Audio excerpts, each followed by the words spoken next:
Oi, gente! Muito boa tarde a todos que acompanham o programa Redação Acústica. Eu sou Valesca Luz e mais um remix está entrando no ar. Para começar o ano, a gente vai falar de um assunto muito polêmico que deixou todos os camaquenses abalados, chocados e surpresos em dezembro. E hoje a gente vai conversar com Matheus Wagner, que ele é um cineasta de Camaquã, gente, ele produz material cinematográfico e eu achei isso fantástico. E a gente vai conversar um pouquinho sobre todas essas produções que ele já fez e o mais importante também, e é o motivo que ele está conosco hoje no Remix, que ele fez um vídeo de 360 graus depois que a sinaleira foi derrubada. Então, Matheus, boa tarde, seja bem-vindo na Acústica FM. Boa tarde, Valesca, muito obrigado pelo convite, é uma satisfação estar aqui, tipo, é muito legal, eu não esperava estar aqui, mas tudo bem. Obrigada, gente. Então a gente vai conhecer um pouquinho do Matheus, depois a gente fala sobre a sinaleira para fechar com chave de ouro. Matheus, conta pra gente um pouquinho do teu trabalho de cineasta em Camaquã, essa experiência nova, porque a gente conhece diversas profissões, mas eu acredito ainda que a parte a parte do cinema, então, em Camaquã, ainda é um pouquinho distante da nossa realidade. O que a gente pode inserir isso, inclusive, agora com a nossa sinaleira? Então conta um pouquinho pra gente quem é o Matheus. Bom, eu sou o Matheus Wagner, eu sou formado em cinema e animação, sou pós-graduado, eu estou fazendo pós-graduação em design gráfico para poder expandir minha linha de conhecimentos, e eu trabalho com essa parte tipo assim, de produção de vídeo e cinema desde 2016 aqui em Camaquã. Eu tenho uma produtora de vídeo, a Crono Filmes, que eu comecei trabalhando com o Alexandre Voloski e o Rodrigo Vicente.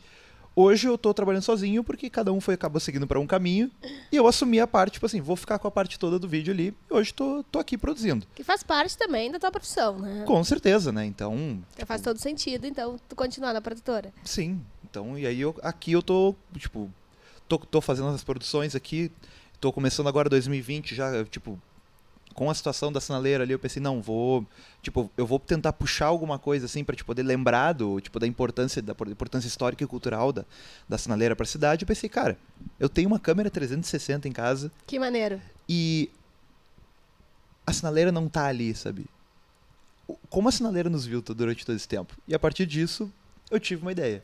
De gravar o projeto. Inclusive, a gente vai colocar o projeto aqui, está disponível também acusticfm.com.br para poder assistir esse vídeo que já está disponível e fez muito sucesso, inclusive. Foi liberado nesta semana, Matheus participou do Zap Zap, mas a gente vai conhecer um pouquinho mais. Matheus, conta pra gente os teus projetos como cineasta. O que tu já fez de bacana aí que pode dividir com os nossos ouvintes? Cara, eu acho que a coisa mais incrível que eu já fiz, tipo, nesse meio de cinema, assim, foi durante a faculdade mesmo, que eu estagiei no Tempo e o Vento, na produção do Jaime Jardim. Foi uma experiência incrível, assim. Eu participei dos últimos 9 dias da produção, porque eu tive um apendicite. E aí eu não pude ir pra Bagé fazer parte da filmagem das explosões e das partes mais legais. Aí, tipo, nos últimos 9 dias eu consegui trabalhar, tipo, me chamaram. Tá, foi aqui? Foi lá em Pelotas, tá. Foi numa das charqueadas. Aí então, tipo, eu fiquei fazendo a maior parte, o trabalho leve, só que eu fiquei envolvido só com a parte artística. Que maneiro. Não tinha que carregar peso. Já ia perguntar, o que tu fez? Cara, eu pintei parede, eu pintei móvel. Caraca. Eu dava pitaco no diretor de arte, o diretor de arte... na verdade, não, foi o cenógrafo. Eu chegava pra ele assim, ó, eu acho que tu podia fazer tal e tal coisa nessa cena tal, porque eu acho que um cerco a uma casa... Não, aí a parte mais legal era a cara que ele fazia. Ele pegava, eu falava isso pra ele, não, eu acho que ele não ficaria assim, porque assado é papapá, porque eu acho que seria muito perigoso uma pessoa ficar num cerco a uma casa assim. Ele fazia assim pra mim. Oi? O quê? Oi? Como se tivesse assim, ó, quem é tu, guri, pra querer me dar uma dica? Não. E eu vou falar, eu tô achando que tá errado. Olha aí. Ele me convenceu de que eu tava errado, mas tudo bem. A gente tem que ser um pouco abusado de vez em quando. A gente entende, né, audiência? Quando a gente quer falar com o chefe também, o chefe fala, não, vai continuar aí mesmo. A gente entende, A parte boa é que depois ele chegou assim, ó, muito obrigado, hein, Matheus, me convida pra tua formatura, hein. que tinha talento. Ah, não, foi divertido. Então... Uma produção dessas envolve quantas pessoas? Cara... um sem número de pessoas, assim. Eu não consigo, não tem como tu mensurar na posição que eu tava. Só em estagiários ali, tipo, naquele ponto que a gente tava, nós estávamos em 12. Caraca, muita gente. Isso sem contar, tipo, equipe de elétrica, que devia ser pelo menos mais umas 10 ou 15 pessoas. Uau. Departamento de arte mais 10, fotografia mais uns 6 ali, em atores e figurantes pelo menos mais uns 30. Tipo, os diretores a gente vai dar uns 5 ou 6 ali e tudo mais. Que Mas legal. era uma produção fora de série, assim, tipo, 12 horas por dia entrava, 7 horas da manhã. Pra gravar Sim. ou pra montar Pra- tudo? E assim, ó, a gente começou durante os 4 primeiros dias, era só montagem. 4 dias pintando o lugar, Caraca. renovando toda a charqueada só pra poder receber. Ah, tá. Então é de todo o ambiente vocês deixaram pronto nesses 4 dias. Todo- Não é um cenário, que às vezes todo também dá uma ambiente. baita trabalho pra E fazer ne- um cenário nesse, só. E nesse meio tempo a gente continuava fazendo coisa. Enquanto eles estavam filmando de um lado, a gente tava fazendo coisa do outro. Uhum. Tipo, se não me engano, acho que foi o último filme que o ator, o Paulo Goulart, fez. Eu me lembro que eu tava numa situação que eu tava pintando uma janela, assim. Uhum. E aí eu, pintando aqui tranquilo, quando eu olhei pro fundo da janela, e aí eu vi o Paulo Goulart e um cenógrafo, tipo, não é um cenógrafo, é um coreógrafo. Tá. E eles estavam ensaiando a luta. Eles estavam ensaiando a luta de espadas que o personagem dele tinha com o personagem do Thiago Lacerda. Que maneiro. E aí eu vi que ele tava cansado, assim, tipo, porque ele já tava bem doente, debilitado, assim. Eu me lembro que aquela cena me pesou tanto, assim, que, tipo, nossa, tipo, Isso que era só um ensaio. é só um ensaio. Ele lá, tipo assim, ó, tentando memorizar e tendo dificuldade, assim. Que legal, Eu cara. fiquei bem sentido com aquilo. Aí eu me lembro que foi no último dia de filmagem, eu tava sentado, tipo, eu tava cansado, assim, tava sentado num degrau, assim, da charqueada, tipo, eu parecia só um cachorrinho velho cansado, assim, caído pra baixo, e aí eu tava com a cabeça pra baixo, e eu só ouvi, opa, tudo bom? E eu, oi, tudo bom? E aí passou o Paulo Goulart, Uma assim, voz da lei. com um sorriso. Não, ele passou com aquele sorriso do rosto, assim, por mim, e eu, meu Deus, tipo, me senti valorizado, sabe?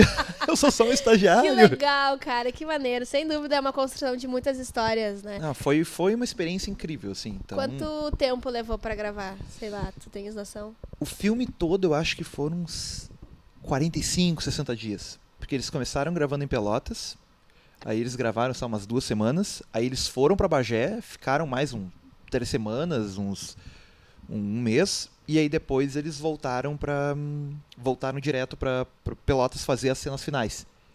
Mas isso é só a parte da gravação, porque toda a parte da preparação, assim, foi um absurdo, assim. Eu imagino. A faculdade mesmo, a gente ficou muito tempo envolvido com tipo, pra poder preparar o campo pra gente poder estagiar. Uhum. Então, e aí, tipo, quando abriu a oportunidade, a gente foi. Claro, sem dúvida. Eu fico pensando, vocês ficaram direto, assim, esses 60 dias, a equipe, pelo menos em si, a equipe raiz oficial do projeto, eles ficam 60 dias inteiros. O grosso de 60 dias, eles estavam tudo lá. Tipo assim, ó, uma boa parte do pessoal veio ou de Porto Alegre, ou veio do Rio de Janeiro. Então, tipo, eles saem de casa, Sem feriado, sem domingo. não existe feriado pra quem madrugada. faz cinema. Dá pra dormir um pouquinho? Dormir, eu já ia reclamar, eu preciso dormir. Cara, é complicado. Tipo, tu tinha mal, assim, tipo... E que horas que decora texto? Então, os atores ainda têm essa vantagem. Porque, tipo, que eles conseguem ainda ficar decorando texto, assim, durante o período ali. Porque, tipo, eles não tem que ficar gravando o tempo todo. Porque eles vão renovando, vão variando entre as cenas ali, né? Mas, tipo, pro resto da equipe, tipo assim, às 7 horas da manhã tá ali, começa a trabalhar. 7 horas da noite sai, volta pra casa, come alguma coisa, dorme. No outro dia já tá pesado E ali. às vezes se estende além das 7, né? À noite. Dependendo da situação, vai estender. Mas o normal é, tipo, assim, ó, 12 horas, sem parar. Caraca. Se não me engano, eu acho que tinha um dia de descanso na semana, que era segunda-feira. O resto não tinha descanso, era tocado. Tás vendo, audiência? Não é fácil a vida de um cineasta. Tás Não. pensando o quê? E agora, Matheus, em Camaquã, aqui ou na nossa região, que também teve relevância e importância no teu trabalho. O que tu já preparou? Cara, trabalhos importantes que eu já fiz em Camaquã foi, tipo, dentro da parte do cinema, eu fiz um documentário eu fiz um documentário pro Museu Divino Alzire Becker. Foi em 2016, durante a comemoração da Semana dos Museus. A Zuleika Nunes trabalhava no museu na época, ela me contratou, me chamou no caso para poder fazer um material para a gente retratar sobre objetos que eles tinham recolhido ao longo dos últimos anos, mas a gente começou a estudar, a ver, tal coisa aqui, começamos a filmar as coisas, a gente achou um livro, que eu não Sim. lembro quem escreveu, mas ele relatava várias questões históricas da cidade, tipo assim, como tipo assim, as escolas mais antigas, Que bacana. centros religiosos, tipo tipo Cine Coliseu. Sim, os pontos turísticos. Exatamente. E aí o que a gente fez? A gente começou a ir atrás das pessoas que tinham envolvimento com isso. Nossa, que baita A trabalho. gente foi atrás, tipo dos descendentes, a gente foi atrás dos professores. E aí o material que aí era voltado para poder para lidar com os objetos do cinema acabou lidando com a história de Camaquã. E o nome do projeto foi Coleções Criam Conexões, porque a gente começou a alcançar cada um desses locais baseado naquilo que o museu tinha de referência para eles. E aí, tipo, a gente foi um documentário, foi um curta, tinha uns 25, 27 minutos, ele foi exibido durante uma semana dentro do Cine Coliseu, tipo, com toda a parafernália lá envolvendo o museu. E hoje ele não foi disponibilizado na internet, mas ele está disponibilizado no museu. Exatamente, para as pessoas irem ao museu Exatamente, e consumirem esse conteúdo dentro do museu e conhecer a história no museu. Frequentem o museu e valorizem a nossa história. É muito importante. Então tu já tem conexão com a história de Camaquã, além de ser camaquense, está por dentro de todos os acontecimentos. E aí, depois daquele acidente com a sinaleira, então tu teve a ideia de gravar, e eu quero saber se tu tem outros projetos para Camaquã, para fazer em 360 graus, ou talvez explorar um pouquinho mais da cultura. Eu tenho interesse em fazer essa parte do 360 porque é uma tecnologia diferente, ela já está no mercado faz alguns bons anos, mas ela não pegou muito rápido. Só que ela tem um potencial muito grande de imersão, sabe? Tipo, quando tu tá vendo o vídeo 360, normalmente tu assiste ele ou pelo computador ali, tipo, tu vai girando a câmera com o mouse, ou com o celular. Tipo, normalmente os celulares, tipo, até alguns mais modernos, Sim. assim, eles têm o giroscópio, quando Sim. tu pega ele, que tu vai girando, tu Ele consegue seguir o olho da câmera. Ou mesmo tem a questão da realidade virtual, que é quando tu utiliza aquele óculos Que especial. legal. Que é um processo imersivo muito grande, sabe? É uma técnica diferente de gravação, ela foge muito do que o cinema clássico normalmente defende, que é o câmera com a visão fixa, que é a visão do cineasta controlando como o espectador vê. Caraca. No 360, o espectador ele tem controle completo sobre o que ele vai ver. Então, para o cineasta é um desafio tu conseguir criar algo e conduzir o espectador na tua obra, sabe? Então eu pensei, nesse tipo de situação, quando tu usa os 360, tu tem que colocar o espectador em uma posição em que ele se vê obrigado a compreender o mundo à volta dele. Que maneiro. Muito legal. E foi por essa razão que eu caí nessa questão de vou fazer um vídeo com o olhar da sinaleira, sabe? Porque a sinaleira, ela tá em Camaquã há quantos anos? Acho que há mais de 60 anos, sem dúvida. Foi década de 60, né, que ela foi colocada ali. Uns 66, se não me engano. A audiência pode me corrigir. Imagina só quantos anos fazem que aquela sinaleira tá ali. Olha quantas gerações de pessoas ela já viu. Quantos momentos históricos.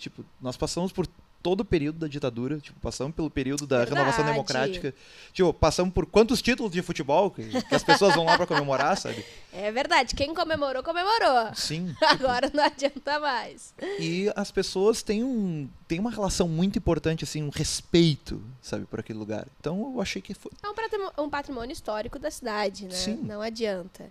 Enfim, mas muito interessante a tua ideia. E sem dúvida a galera tá assistindo como ficou, como consegue acompanhar no celular, conforme o Matheus explicou.